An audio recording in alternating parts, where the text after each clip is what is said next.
वासी साहब, जिंदाल का पाकिस्तान आना और आपसे उनका इंटरेक्शन होना, इस इंटरेक्शन को किस तरह आप बताएंगे हमारे नाज़रीन के लिए, और ख़ास तौर पे चूँकि आपने अपनी किताब में भी इसका जिक्र किया। देखिए, नवाज शरीफ साहब के जो आने की खबर थी कि वो मोदी साहब की इनॉग्रेशन में आ रहे हैं, जी। ये मुझे जिंदाल साहब ही ने बताई। बिल्कुल ऐसे ही। उनको मुझसे पहले मालूम था, उनको मुझसे पहले ही मालूम था कि नवाज शरीफ साहब आ रहे हैं, और उनको पूरा प्रोग्राम मालूम था कि वो किस वक्त उनके घर भी जाएंगे। ठीक। और इनॉग्रेशन से पहले उनके घर जाएंगे, और मुझे भारत कहा गया कि आप वहाँ वहाँ आपके आने की ज़रूरत नहीं है। ठीक।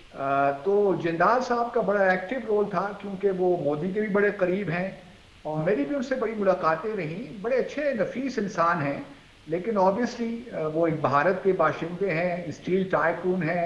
वो अपने मुल्क के मफादात भी देखते हैं, और मेरी उनसे बहुत सी मुलाकातें रहीं। उनकी ख्वाहिश यही थी कि पाकिस्तान कश्मीर को फिलहाल पसे पुश डालकर बाकी मामलात में आगे चले।